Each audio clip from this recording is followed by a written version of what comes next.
Cynthia Sue Larson, welcome to Nature of Reality Radio. I had to get you on after listening to some interview that you did on Gaia TV, and actually I don't subscribe to that. It was just one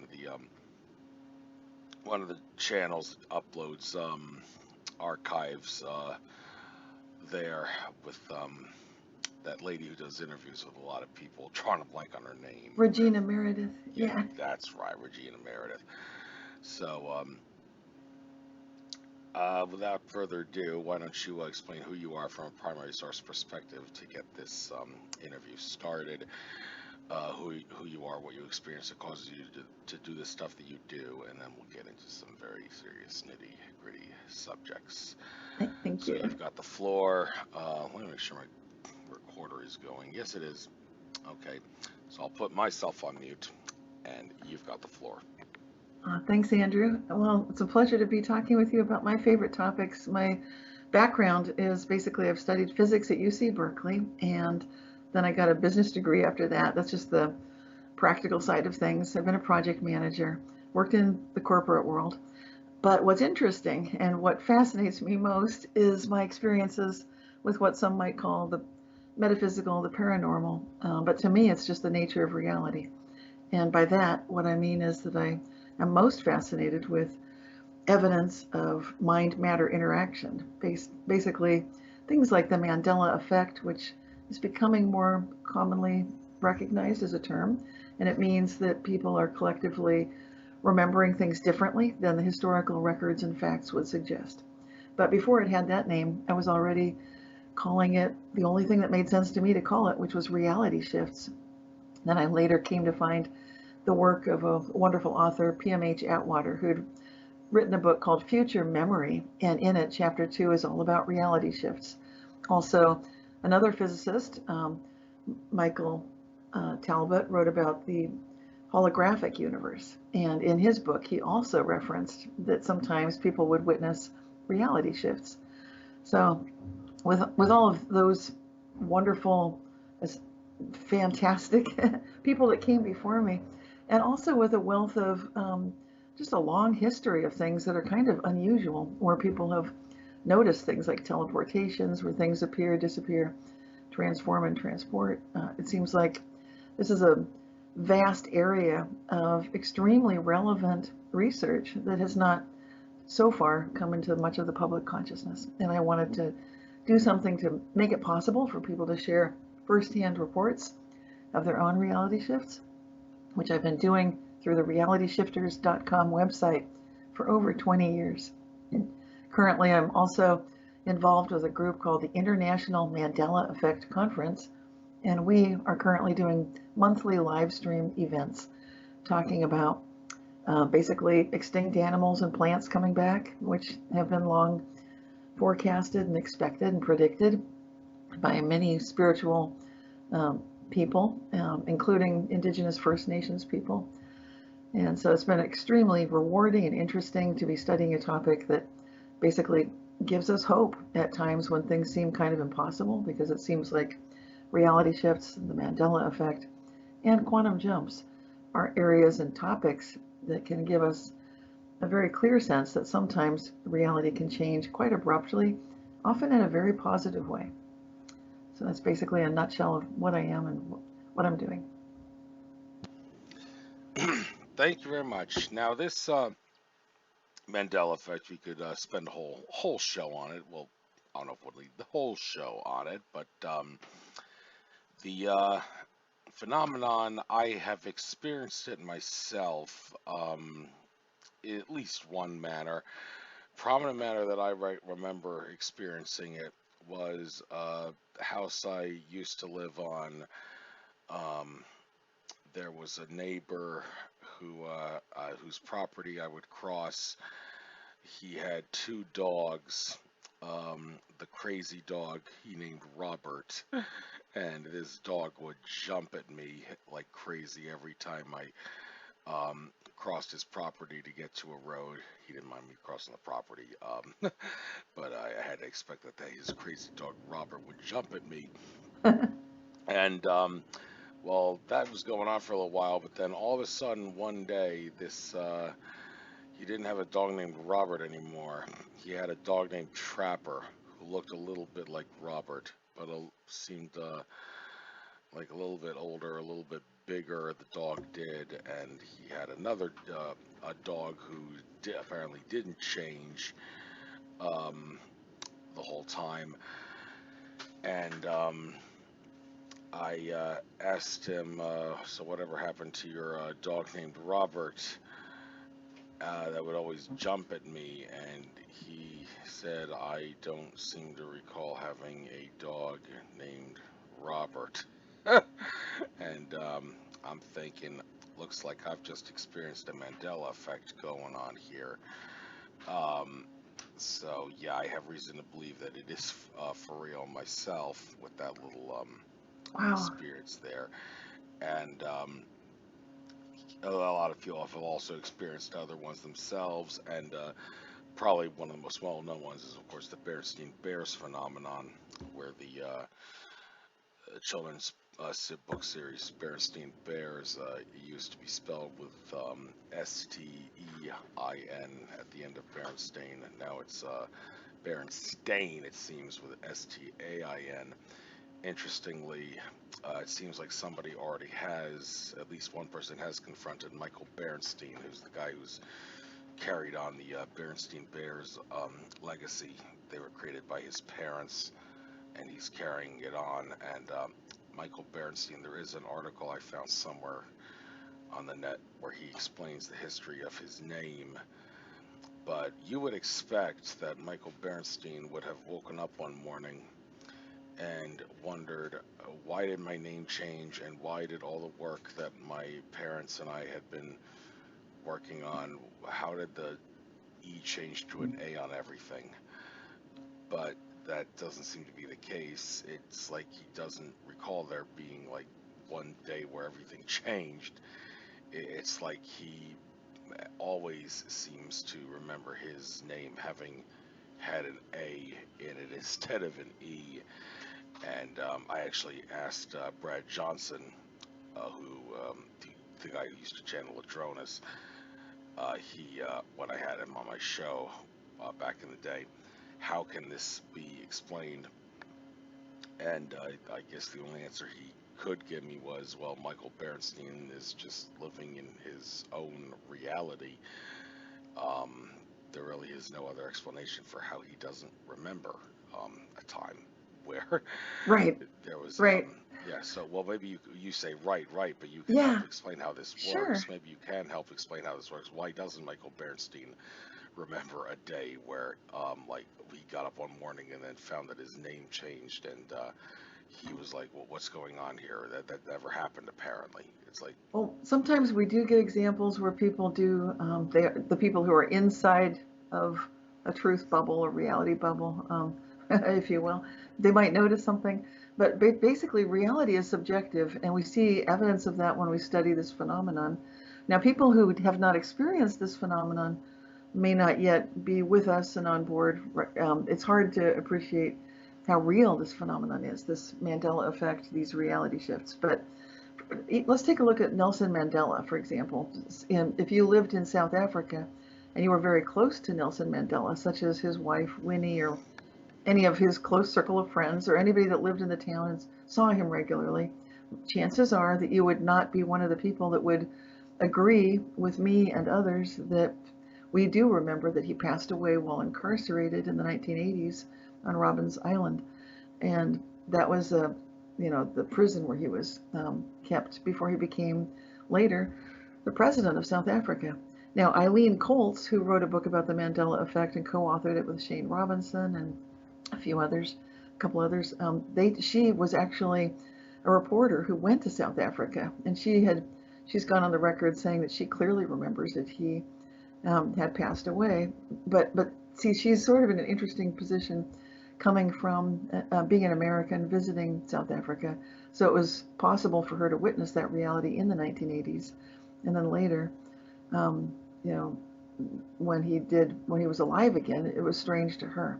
So she got pretty close to it. And then What this is showing us is insights into how these subjective realities can operate and how it makes a difference who we associate with, who we share these bubbles of reality with, because to some degree, this is determining the reality that we experience.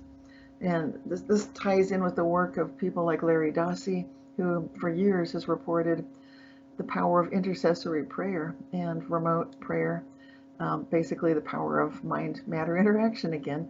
And it's been proven that there are lots of studies to support the fact that when people pray for people, it can make a big difference.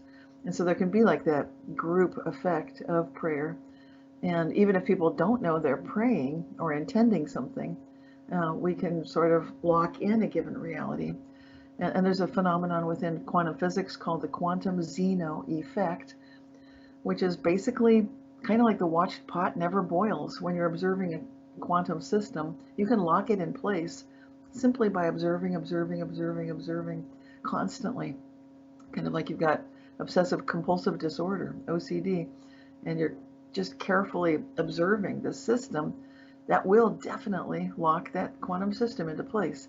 Now you might say, Cynthia, we're not living in a quantum reality, but a lot of my rationale for appreciating the Mandela effect and reality shifts is noticing some of the similarities, such as the quantum Zeno effect, locking through the simple fact of observation a particular set of realities into place. And so by this I mean, for going back to your original question, which is fabulous, the Berenstein family, why did they not notice? Like, wait a minute, I have this vague recollection. We weren't always Berenstain. We used to be Berenstein. Like, it's a much more common name. And that was our family name. But the reason that we might not expect to see that is because with something like a person's name, that probably they're seeing at least once a week, maybe daily, probably more often than most things, that's going to have a very strong anchoring quantum Zeno effect right there. So that would be my answer when I'm saying right. Of course, Mr. Berenstain would say, I've always been Berenstain. Whole family's always been Berenstain. We didn't change. We don't know what you're talking about. However, to me, this does not discount the Mandela effect whatsoever. And so even if people tell me that they remember, for example, something changing and spelling changing and so forth, and it's not a particular Mandela effect that resonates for me, I take it, I just take it with an open mind and open heart and listen to what they do remember, because these reality historical events and things that we remember can be quite individual and quite subjective, but that does not make them wrong. It just makes them ours. So that's kind of a circling all the way back for this one. And it's so weird to be in these Mandela effects. When I say in it, I've been in the one where people noticed that I had died, for example. And so that was a unique opportunity for me to remember that at that point when people were noticing that my husband had made some social media post after a long illness, Cynthia passed away. That's what a gentleman had told me he'd seen. And I said, when was that? Why was that? I asked him, how did you find out that I died? What was, I didn't give him any leading information, what was the nature, the cause, and so forth. And that's what he told me. And then I was able to confirm and collaborate with him and let him know. That's amazing, because when he was noticing that, I had been extremely ill. And I'd had a case of pneumonia it was hard for me to shake it off. I felt like I was getting worse, not better. I did pull through, but afterwards I told only my parents, husband, and daughters that I'd almost died. That was back around 2015, 2016. Fortunately, I pulled through, but what's fascinating, because of the nature of my work, I was able to put the word out and ask people, did anyone else notice that I'd passed away? And it doesn't sound crazy. Otherwise this would be a wild question to ask people. And I got reports from around the world saying, yes, I did hear about that. And so they told me their details of how they heard the news and so forth. And it was about a half dozen people. It wasn't like hundreds or anything. But for every few people, you figure that counts for several more that haven't spoken up. And that's very interesting. Yes, and I wanted to ask about the way the universe is working at the quantum level and how this may factor into this somewhat. Cliff High, the Webbot guy, he pointed out that the universe, like the person that you're looking at, or the reality that you're looking at, it's actually 22 trillion different realities in 1 second. Um, he, that's 44 trillion total flips of in and out, is and does, is exist, does not exist, is exist, does not exist. Cliff High has explained his reasoning behind how that, uh, and science behind why that is the case. Do you know anything about that? About how the universe is flipping in and out of existence 20, 44 trillion times total, but 22 trillion times it does exist, and 22 trillion times it doesn't exist in 1 second. So that means that like the person you're looking at a second ago is not the same as the person that you're looking at, well, a 22 millionth of a second ago, because it's changing all the time. Some people will think you're crazy when you're talking about this, because you're not. It's not like, because it seems like everybody's on a constant flow of time. Someone who's carrying on a conversation, like, he didn't pop in and out of existence 22 trillion times, it seems, because if that were the case, he would not be carrying on a linear conversation. You'd think he'd would have changed, because the universe changed 22 trillion or 44 trillion times in a second. So how does this, if is there anything that you can say regarding the science behind it, if this is the nature of how reality works, flipping in and out of existence that many times a second, and does like could a Mandela effect be thought of as one of those flips happening on a very large scale, where all of a sudden the whole timeline changed during one of those flips in and out of existence that the universe is going through? Do you know anything about that? Okay, yeah, it's an interesting theory, and I'm not. This is fascinating that Cliff High is a proponent of that. I hadn't heard. I'm not fully versed in all of his works, but he's a very thoughtful thinker. So it's interesting to hear that he's one of the proponents for that theory. And there, as with all interpretations of quantum physics or theory of everything, there will be many interpretations. So when we look at the fact that all of matter is basically in vibration, just like some people believe God said, "Let there be light," and then everything began, which is one of what philosophers would want to know. Why is there anything at all? So we're getting to the heart of these deep, deep philosophical questions about the true nature of reality. Might it be vibrating in and out of what we would call existence at some rate? Is there a standard rate for this to happen?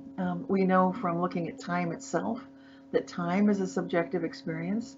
So even if one experiencer is witnessing reality come in and out of, sort of blinking in and out at a certain rate, another would be absolutely seeing it at a different rate, because, as Carlo Rovelli has brilliantly pointed out, time is subjective. So the speed of time is not standard, even on the planet Earth. If we measure the passage, the rate of time, the speed of which events are unfolding at sea level compared with the very peak of one of our highest mountains, you'll see there's a definite difference in the passage of time, the rate of time. So it just gets thorny in general to pin this down as to how many times per second something is happening. I would personally not approach locking any of, a certain number down to a per second kind of a rate, because it's already pretty obvious that that would not be universal. So I'm not trying to poke holes in it. I'm just trying to be clear for people to understand. Time is not even as solid as we think it is. And if we're thinking, oh, we can figure out the rate and it'll be the same for everyone, probably not. Definitely not. So right off the bat, but I'm not throwing into question the whole business of things blipping in and out of reality, I'd say that's interesting. And it does look like, when you look at the fact that everything is vibration, which means that within quantum physics, of course, you may have heard that photons that can travel is either a particle or a wave. And we can absolutely prove that with the brilliant classic experiment of the double slit experiment. And that originally was a thought experiment designed to show whether or not we could figure out our quantum particles, which are supposedly the building blocks of all of reality. Are they traveling like pure energy, or are they matter?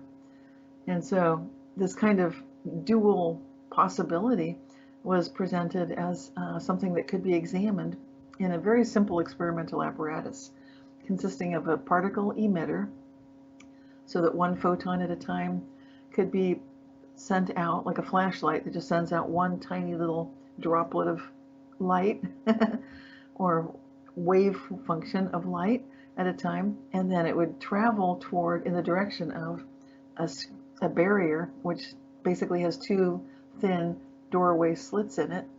So the little particle of light could go through one doorway or through the other. And then at the end of the experimental apparatus, there's a screen. And so the experimenter, once this experiment was actually created and people started looking at, like, let's do this thing, let's see what happens. What happens if you shine one little particle of light at a time through this interfering doorway, one or the other door, one on the left, one on the right, and then what happens when it hits the screen? So that experiment was run, and if the detection device to see what had happened was set up in one of the little doorways, then the particles observed like particles. You could see for sure a particle went through doorway on the left, and the resulting pattern on the screen looked like a series of kind of like people throwing paintballs through two doorways, and there was just a bunch of splats on the screen. Now, if that detection device was not inserted in one of those two slits, but instead was just the final screen itself, what's interesting is one photon at a time would go through and result in ending up on that final screen, creating a pattern that was an interference pattern, which is basically looks like the result of when you throw two pebbles in a pond, and the waves that create the circular waves that come out from where the pebbles go into the water interfere with one another constructively and destructively, so that there's an interference pattern.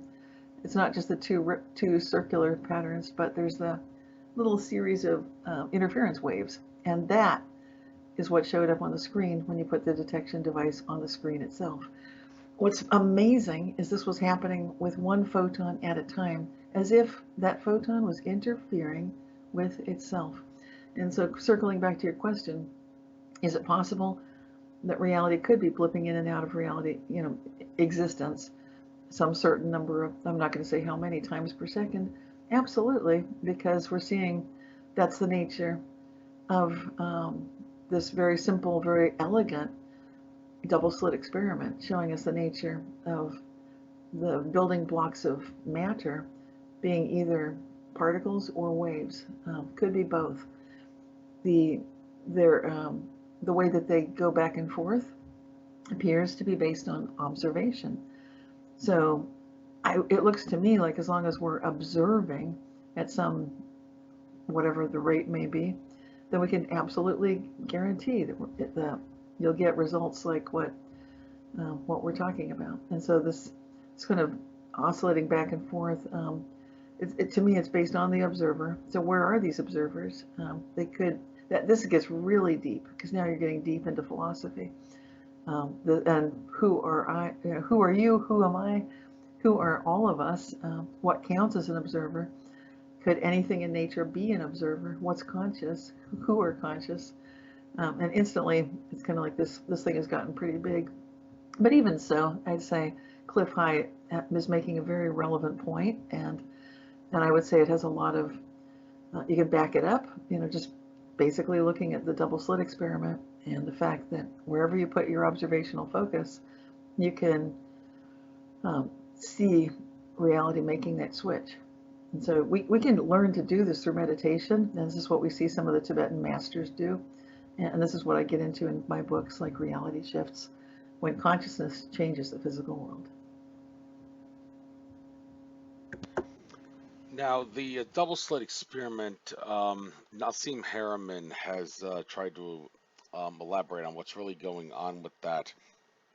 He pointed out that it's not really the fact that you're observing the double slit, the slit or the particles that's causing it to change between wave and particle. He says it's not that's kind of where they got it wrong, saying it has to do with observation. It's more to do with your energy field interacting with the particle. The observe factor is beside the point. You are interacting with. Yeah, he wants to try. I guess he's trying to say you shouldn't look at it as a like a third dimensional way of like using the senses, sight, smell, touch, taste, and all that. Like with observing, they well think usually is sight, but it doesn't have to necessarily be sight. But what he's trying to say is don't think of that it that way. That's so third dimensional. Think of it as more like in a 45D way of energy interacting with something in order to change it. Your energy is interacting and intermingling with the interaction of the experiment to change, apparently, it seems, change the particle from being a wave and a particle. Are you familiar with this? Do you know what he's talking about? And is his way of looking at it maybe a little more appropriate than the Well, observation method? yeah. Well, any conference, like I've been participating in organizing conferences for the Foundations of Mind, and we had physicists coming to our conferences talking about, kind of bridging this gap between the psychological use of the word time, use of the word observer, and I, and who is that, and noticing that there are huge differences even between fields of study such as psychology and physics.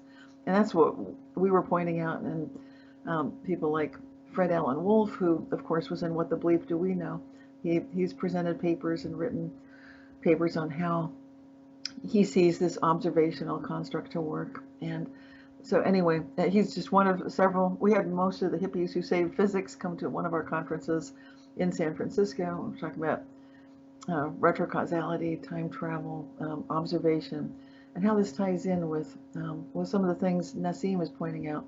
Of course, energy fields are near and dear to my heart. That was the first book I published, was Aura Advantage, and it was all about. It's not just that your aura is a pretty thing, but it's actually your field of attention and intention. That through your energy itself, you can absolutely change your experience of life. So I just want you to know I totally agree with Nassim from his vantage point. Where it gets interesting is how do we design an experiment to track and study these sorts of things? And I would love to see that done. To me, this is the real science. When we get into that field, it gets super exciting. So that's right up my alley. But so far, when most people look up what are the experiments that are being conducted, the cutting edge research in that quantum experiment having to do with the double slit, you're going to see things like decisions in the future affecting the past, which is pretty exotic and cool and fun. My personal favorite was noticing the two observational devices at the same place and same time absolutely observe two different things. And that was a collaborative experiment conducted with scientists at the University of Edinburgh, Scotland, in collaboration with scientists at the University of Vienna, Austria. And that was published I think, just a few years ago. And it's fascinating to me that we're starting to see actual legitimate relevant, repeatable experimental results describing these sorts of things. Now, getting into what Nassim would like to study, he's got his own research center. He's got the ability to run experiments. So I'm hoping that he'll make this a reality and come up with some way to conduct an experiment such that, for example, he could see the clear evidence that one's energy field, and then the words I've been using today would be things like attention, intention, and this came up in our Foundations of Mind conferences too, with many brilliant researchers showing us that this entire idea of observation, it's much more loaded, much more packed than people realize. There's more to it. So we're getting deep into the nitty gritty here as to what's going on, and it's wonderful to hear that people are interested in this, and especially exciting when you've got someone like Nassim who hopefully will follow through and devise an experiment and put something out there that's going to show us how can we take a look at this, how can we study it, and how can we do this in such a way that there can be some general agreement in what we're talking about. And that's generally what's such a slippery fish here when we get into who is the observer, and what are they doing. Fortunately, we're starting to be able to do things like measuring the energy field, and thanks to researchers, some of our front runners like Cleve Baxter, who are right there on that bleeding edge of consciousness research about plants that have consciousness. Rupert Sheldrake, of course, who's looking at morphogenic fields, and he's one of our preeminent designers of experiments in the world. So with people like that and putting their mind to it, it should be possible to make some progress in this area. Yeah, I hope we definitely make progress on these things. Okay, at this point, what remains of this interview is going to be pay-per-view. Anybody who would like to listen to the rest of this interview, please do consider subscribing on Patreon. I will have a link in the video description to listen to the rest of this interview. It's about time people that do put things out for people start charging for their work. Nothing wrong with that. Gives your work more value. Gives more value for yourself. And well, I figured it was time for me to do the same. So from this point onward, people will need to subscribe on Patreon to listen to the rest of this interview. Folks, please do consider doing that. It would be very, very much appreciated.